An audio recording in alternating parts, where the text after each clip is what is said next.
Yes. It's been 22 years since Freaky Friday Okay. was a hit at the box office. Did you ever think you would see this day? I truly never thought that I would see the day that we would do a sequel to Freaky Friday. I never believed in my heart of hearts, not because the movie wasn't good, the movie was great, but I just felt like we had tied it up in a nice tight little bow, and I didn't see the possibility of them making the same mistake twice. You know what I mean? I was like, I think they learned their lesson. I think they're good. But there's more than that lesson in life. The universe will test you multiple times. It's really an ultimate lesson here. But couldn't have more gratitude for the moment and the opportunity to come back and reunite with everybody. Just full of love, seriously. Okay. And Manny, were you a fan of the original film? And what did you think when you heard they were making a sequel? I was a fan of the original film. When I heard that I could even just have a meeting with the director, I was ecstatic. Not only because it's Freaky Friday, but it's also because of Nisha Ganatra, our director. I'm a huge fan of her work and her movies. So I was more than happy to hop on board and kind of give what I got, whether it be comedy, heart, or a little 2-bit dance move. I was more than happy to 2-bit. Then to Burned up the contribute. dance floor. There's nothing left. Yeah, but yeah, definitely excited to join the family. Great. And then Chad, what was it like stepping back into a role you did when you were 21? I mean, it was a very heady experience, believe it or not. And when I say that, it's just because I was trying to analyze everything about somebody who I hadn't thought about in 22 years, right? I mean, it had been 23 since we had shot, so here we go. What has he been doing? Where is he?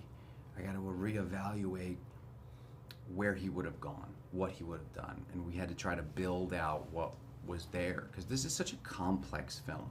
There's so many moving pieces with 4 people changing bodies and all the different things that go, so you can't muddle it too much with Jake because it will throw off different things. So we had to find a way to really figure out who he was, where he's been, what he's been doing, and what his wants and needs are in this life, and I think we figured that out. Great. And then Manny, tell us a little bit about your character Eric. Were you able to easily relate to him at all as a father and a chef? Yeah, my character, Eric Davies, is coming from the UK. He's a single father, bringing his daughter into the mix, into America. They're trying to find a new life in this new place. And it so happens that Eric also finds love in Lindsay's character, Anna. So it's navigating a new life experience, a new love, and a possible new family. And it's just all these family dynamics trying to make it work. Do I relate to the character? I mean, it's the first time I'm playing a father. Very intimidating. I needed some advice for sure.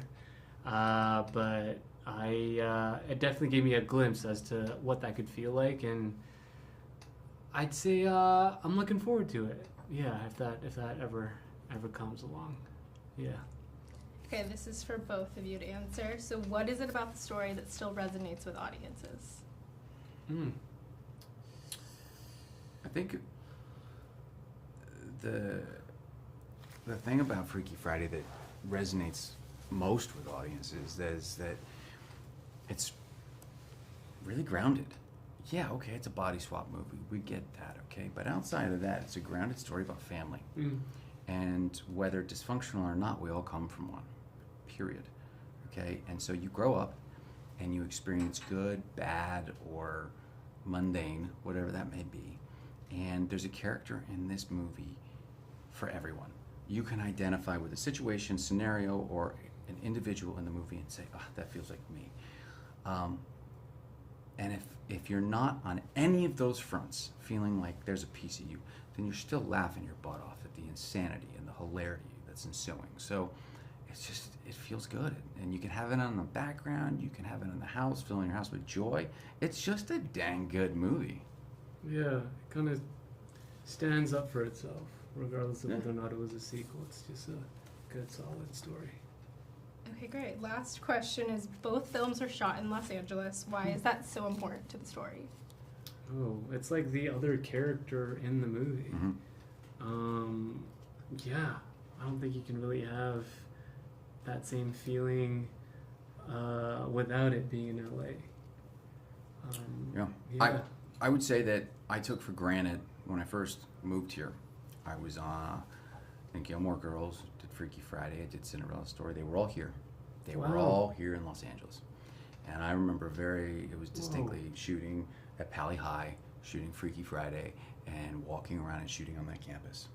And its framework, the way that it becomes a character in this movie, like it's a part of the movie. Environmentally, like everything about it brings energy, the light, the sun is different here than it is anywhere else. Yeah. It's, you know what I mean? And it's a character in this movie. So it couldn't have been done anywhere else and been the same film. And now it kind of lays here as a tribute to a beautiful city and a beautiful part of the city that's now gone. And who knows if or when it will be the same, but I can tell you that it will forever be held up through this film. You know, everything from the Coleman home to Pali High to the beautiful neighborhoods and the beaches, everything right there. Yeah. Yeah.